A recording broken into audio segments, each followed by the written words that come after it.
After obsessing over Michelangelo and his marble sculptures for many years, my husband and I visited Italy about 7 months ago, and we've realized that our obsession is only increasing with each passing day. We consumed as many videos, as many books, as many articles as possible before we left for Europe. And after our return, we've been reading more, we've been watching more videos, and trying to learn as much more as we can about the Renaissance, Firenze, or Florence. One of the most inspirational readings for me in the recent past has been The Agony and the Ecstasy by Irving.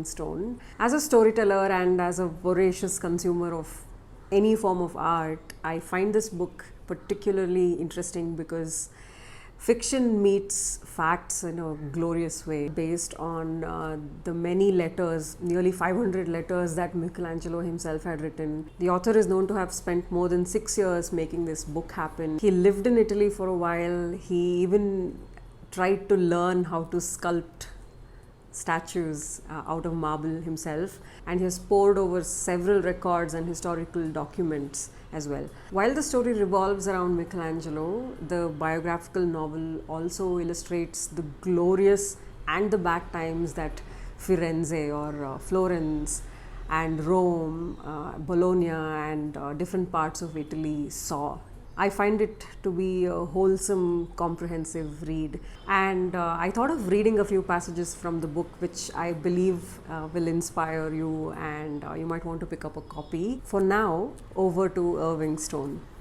The Tuscan treats Stone with the tenderness that a lover reserves for his sweetheart. Stone was one of the richest fruits of the Tuscan earth. From childhood, they knew its feel and smell, the flavor of its outer shell as well as its inner meat, how it behaved in the hot sun, in the rain, in the full moonlight. For 1500 years, their ancestors had worked the native Pieta serene stone, building a city of such breathtaking beauty that Michelangelo and generations before him cried, "Never shall I live out of sight of the Duomo." The next paragraph I have picked is a beautiful description of Firenze or Florence. Florence, luminous in the full moonlight, so close that he felt he could touch the Signoria or Duomo with his fingers, was a sight of such incredible beauty that he drew in his breath sharply. No wonder the young men of the city sang their romantic ballads to their town, with whom no girl could compete. All true Florentines said, "I will not live out of sight of the Duomo." For him, the city was a compact mass of pietra serena, the streets cut through with a mason's chisel, looking like dark rivers, the cobbled piazzas gleaming white in the moonlight. The palaces stood sentinel, a couple of ranges higher than the modest houses clustered so tightly about them, and piercing the creamy gold sky, the spires of Santa Croce, Santa Maria Novella, the magnificent 300-foot thrust of the Signoria. Making a little group of its own were the great red dome of the cathedral, the glistening small white dome of the baptistry, the noble flesh pink of the campanile. Around all was the turreted, tower-studded city wall. Following are a few paragraphs that describe Michelangelo's ideas for sculpting Hercules.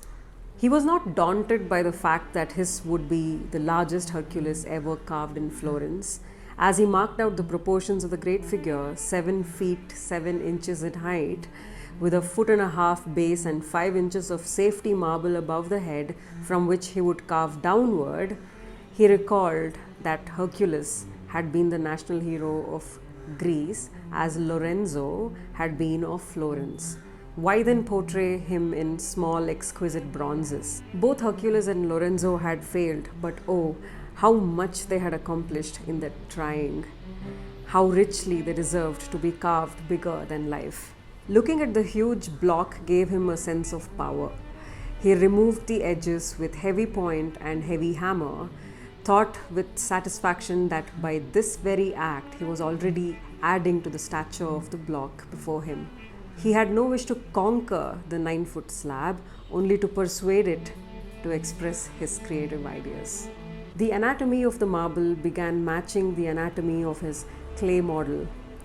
The powerful chest, magnificently rounded forearms, the thighs like the white meat under the bark of giant trees, the head focusing enormous power within its limited area. Hammer and chisel in hand, he stood back from the galvanic male figure before him, still faceless, standing on a rough gouged base to show the material from which it had emerged, thinking that from the very beginning the marble had yielded to love, pliable, vulvar. With marble he was the dominant male, his was the choice, his was the conquest. Yet coming together with the object of his love, he had been all tenderness. The block had been virginal but not frigid. It had been set on fire by his own white heat. Statues came out of the marble, but not until the tool had penetrated and seeded its female form. From love came all of life. The next few sentences I've picked are from a time in the story when Michelangelo is working on Bacchus. He turned to his work. Marble was dependable in a chaotic world. It had its own will and intelligence and stability. With marble in his hands, the world was good. And now a few fellow artists are looking at Bacchus, and these are their response to the beauty of that statue. Gali was overjoyed. I feel as though Bacchus is fully alive and will drop his cup at any moment. The satyr is innocent and naughty at the same time.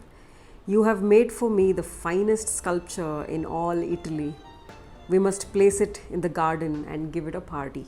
The blind Augustinians, Aurelius and Lippus, studied the Bacchus with their sensitive fingers, running them over every detail and saying they never had seen a male figure so powerful in projecting its inner life force.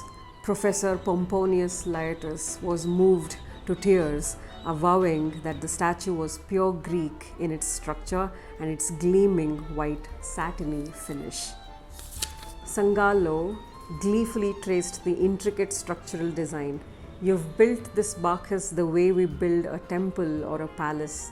It was a dangerous and courageous experiment in construction. You could easily have suffered a collapse of material.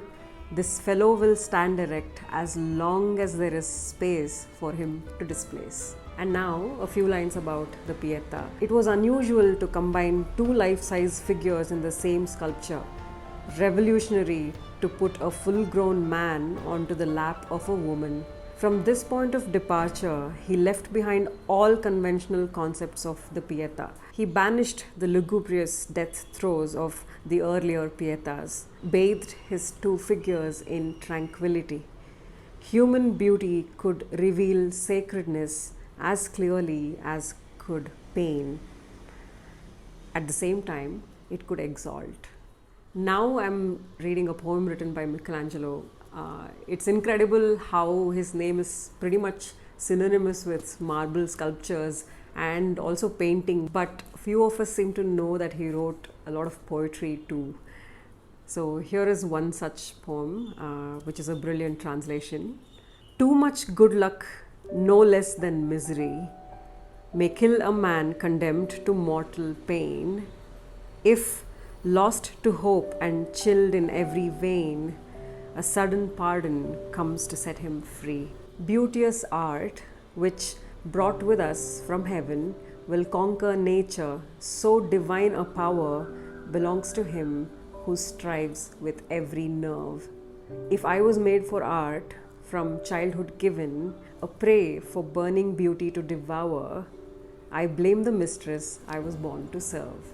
In the next few lines, Mr. Stone, the author, describes what stone might have meant to Michelangelo, and I find these thoughts to be very poetic and moving.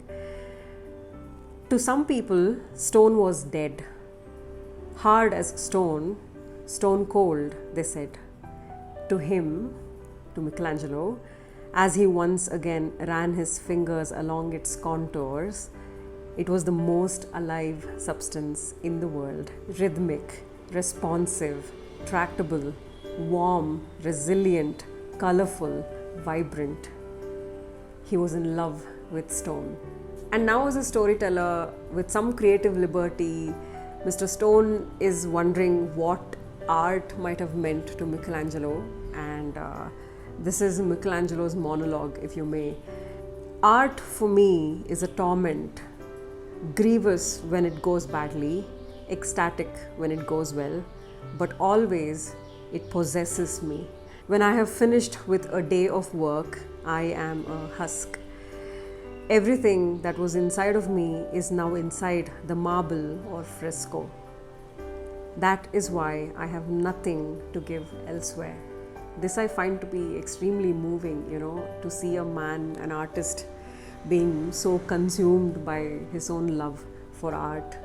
All the ardent fans of Michelangelo know that he was a tortured genius. His art, his story has endured for centuries and it will continue to do so. You might be wondering why I didn't read anything related to David, arguably Michelangelo's most popular statue. That's because I've made an entire video dedicated to David, and if you're interested, you can watch it at the link in the description box below. So I hope you pick up a copy of the Agony and the Ecstasy. Also tell me in the comments below about what you think of Michelangelo and his art. Thank you for sticking around and watching this video. I'll see you again soon. Bye.